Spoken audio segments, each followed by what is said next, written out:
Test எல்லாம் முடிச்சாச்சு. இன்னும் 10 நிமிஷத்துல கண் முழிச்சிருவாரு. இவரை பத்தி நான் உங்ககிட்ட கொஞ்சம் பேசணும். என்னாச்சு டாக்டர்? நீங்க எதுக்கும் பயப்படாதீங்க. வாங்க, சொல்றேன் வாங்க.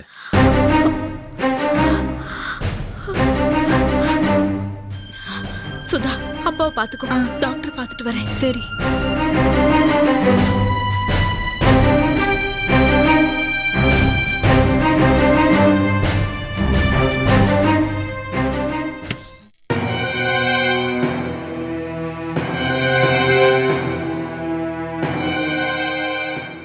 உட்காருங்க. சொல்லுங்க டாக்டர். உங்க அப்பா எத்தனை வருஷமா குடிச்சிட்டு இருக்காரு? வருஷம்லாம் இல்ல டாக்டர், இப்பதான் ஒரு 2-3 மாசமா. என்னம்மா சொல்ற? ஆமா டாக்டர், எங்க அம்மா இறந்த பின்னாடிதான் அவர் இப்படி ஆயிட்டாரு. நோ நோ நோ நோ, அவர் ரொம்ப வருஷமா குடிச்சிட்டு இருந்திருக்கணும். இடையில தான் ஸ்டாப் பண்ணிருக்கணும். இருக்கலாம் டாக்டர், அப்பா ரொம்ப நாளா மிலிட்டரியில தான் இருந்தாரு. ஐசி. எனிவே, அவர் இனி ஒரு டிராப் ஆல்கஹால் கூட குடிக்க கூடாது. அந்த அளவுக்கு அவர் லிவர் கெட்டு போயிருக்குன்னு லிவர் ஃபங்க்ஷன் டெஸ்ட்ல வந்திருக்கு. டாக்டர் கரெக்டா சொன்னா, இனி அவர் குடிச்சா அவர் உயிருக்கு உத்தரவாதம் கிடையாது. நீங்க தான் அவர் கவனமா பாத்துக்கணும். மத்தபடி நான் கொடுக்கிற பிரிஸ்கிரிப்ஷனை ஃபாலோ பண்ணா போதும்.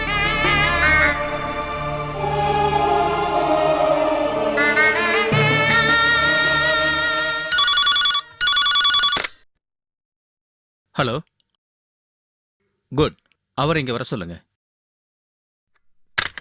உங்க அப்பா கண் முழிச்சிட்டாரு. இங்க பாருமா, நான் எதையும் மிகைப்படுத்தி சொல்லல. அவரோட லைஃப் அவர் கையில தான் இருக்கு. அது அவருக்கு முதல்ல புரிய வைங்க.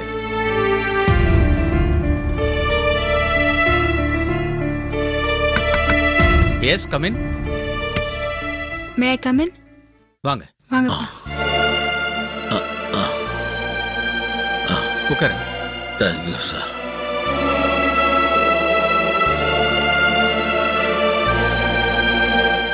உங்க டாக்டர் கிட்ட எல்லா விஷயமும் சொல்லிட்டேன். இனிமே நீங்க குடிச்சா அதோட விளைவு ரொம்ப மோசமா இருக்கும். நீங்க சின்னதா ஒரு சிப் பண்ணா கூட உங்க உயிர் உங்களுக்கு இல்லாம போயிடும். அந்த அளவுக்கு உங்க லிவர் கெட்டு போயிருக்கு. நான் சொல்ல வேண்டியதை சொல்லிட்டேன். இனி கவனமா இருக்க வேண்டியது உங்க பொறுப்பு.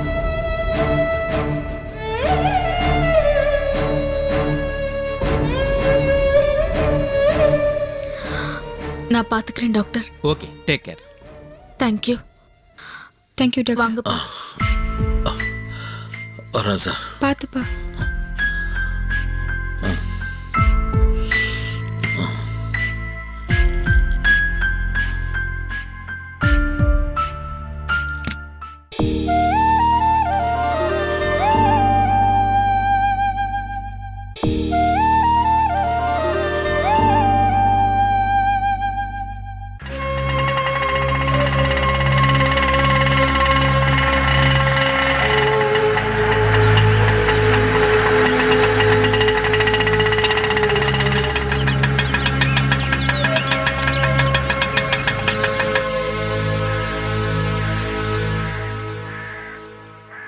இந்தாங்க. பாத்துப்பா. வாங்கப்பா.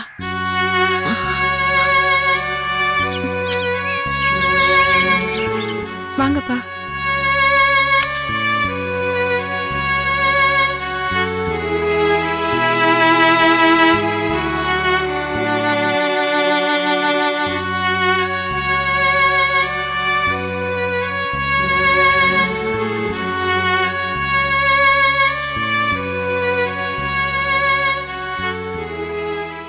அப்பா, இனிமே குடிக்க மாட்டேன்னு அம்மா மேல சத்தியம் பண்ணுங்க.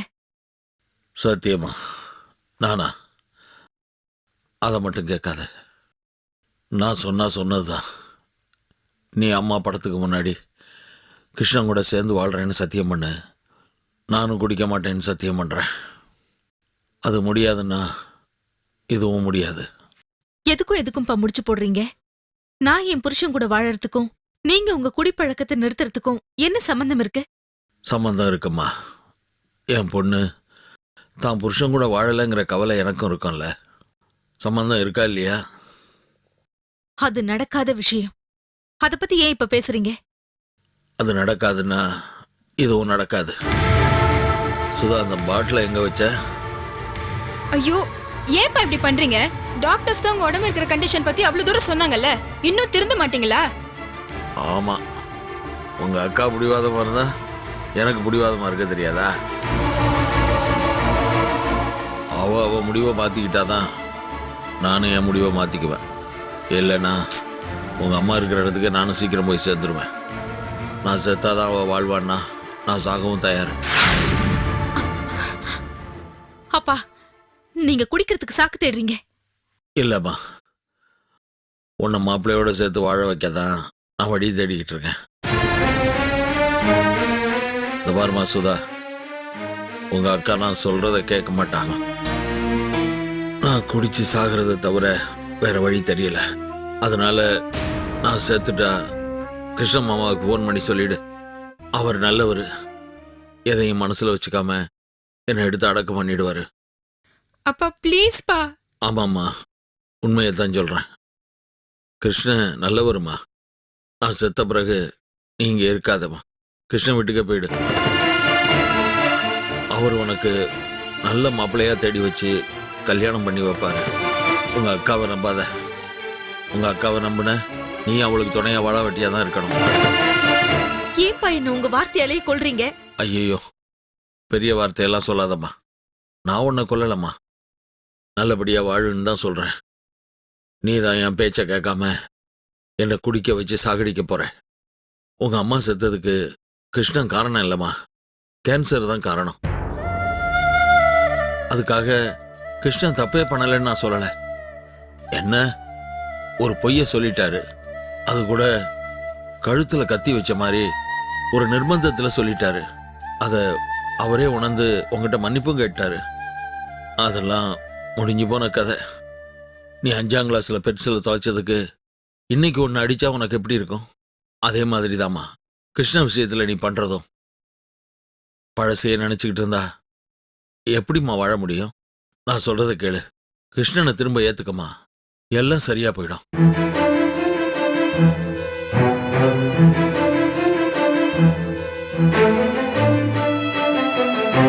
என்ன, உன் புருஷன் கூட சேர்ந்து வாழ போறியா இல்லையா? சீக்கிரமா பதில சொல்லு.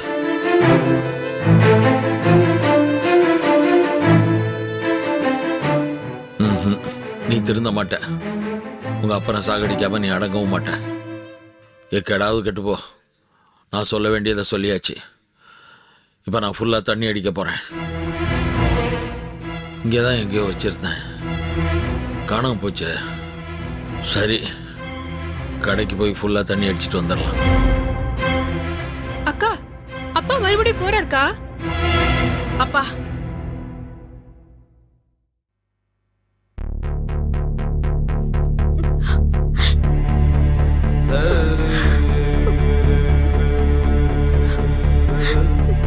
நான் அவர் கூட போய் வாழறேன்ப்பா. தயவு செஞ்சு நீங்க குடிச்சு உங்க உடம்புக்கு எடுத்துக்காதீங்க ப்ளீஸ் பா.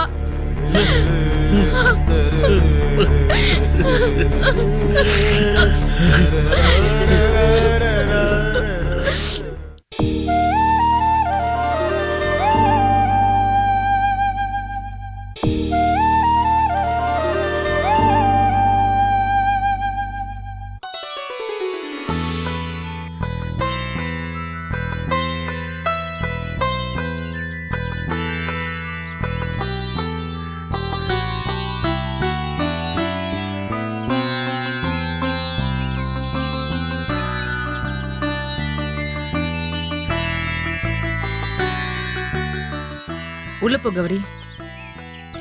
வாமா.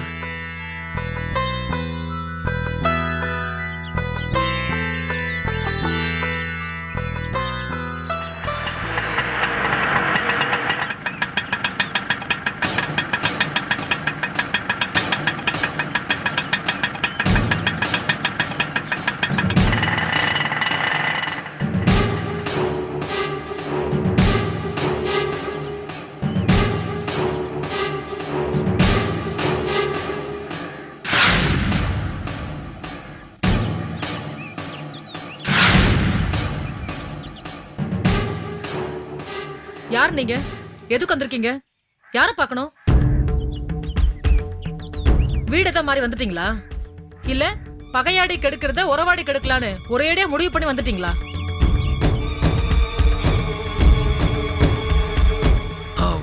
அது உன் கோபம் எனக்கு புரியுதுமா. நாங்கள் எதுவும் தப்பான எண்ணத்தோடு இங்கே வரல. நாங்கள் எல்லாரும் எடுத்து சொல்லி அவள் புரிஞ்சுக்கிட்டா. என் மக காயத்ரி பழசெல்லாம் மறந்து உன் தம்பி கூட சேர்ந்து வாழணும்னு சொன்னாமா. அவன் மனசு மாறுறதுக்குள்ள பெரியவங்கெல்லாம் கலந்து பேசி ஒரு நல்ல முடிவாக எடுக்கணும்னு தான் அவளை நான் கூப்பிட்டு வந்திருக்கேன். தயவு செஞ்சு எல்லாரும் அவளை மன்னிச்சு ஏற்றுக்குங்க. அவள் ஏதோ சின்ன பொண்ணு, தெரியாமல் பண்ணிட்டா. தெரியாம பண்ணலாம் தெரிஞ்சு பண்ணலாங்கிறதெல்லாம் இப்ப முக்கியம் இல்ல. அன்னைக்கு எங்க குடும்பமே உங்க வீட்டு வாசல்ல வந்து நின்னு கிருஷ்ணன் பண்ணது தப்பு தான், அதனால உங்க வீட்டுல பெரிய பிரச்சனையே ஆயிடுச்சு, அவன் ஏதோ தெரியாம பண்ணிட்டான், அவனை மன்னிச்சிருங்கன்னு நாங்களாம் வெக்கத்தை விட்டு கெஞ்சினோம். அப்போ உங்க பொண்ணு எங்க யாரையுமே மதிக்கலையே.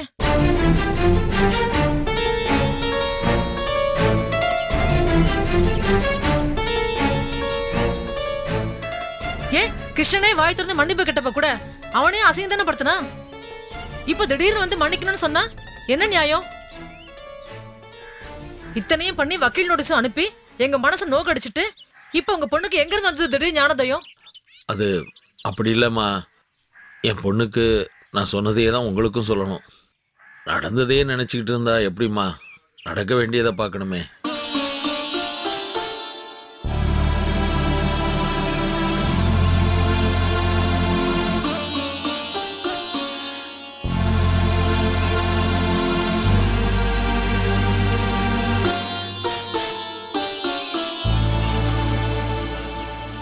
வாங்க அண்ணே.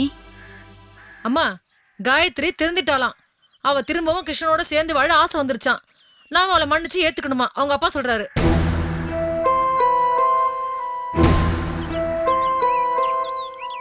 காயத்ரி, நீ உள்ள போ.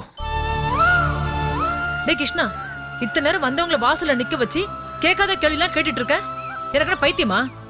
எங்க யாரும் நினைச்சு பார்க்காம அவளை உள்ள போன்னு சொல்ற? அக்கா, தயவுசெய்து நீ தப்பா நினச்சிக்காத, கொஞ்சம் அமைதியா இரு. காயத்ரி, நீ உள்ள போ.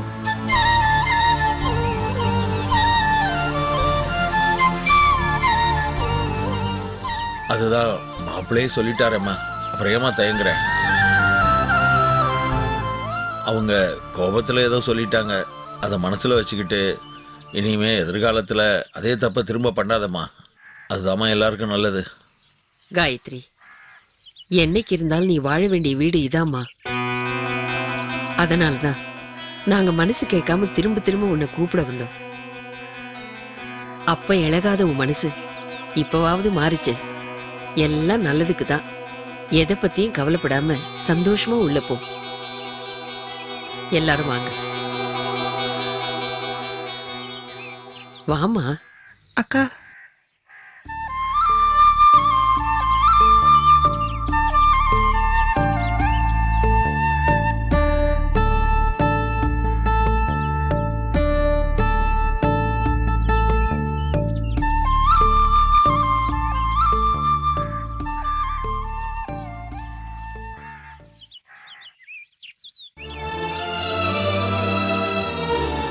அக்கா, நான் உன்னை மீறி காயத்ரியை உள்ள போ சொன்ன தப்பு தான்.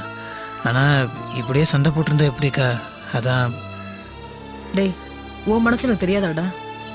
எப்படியோ நீ நல்லா இருந்தா அதுவே எனக்கு போதும்.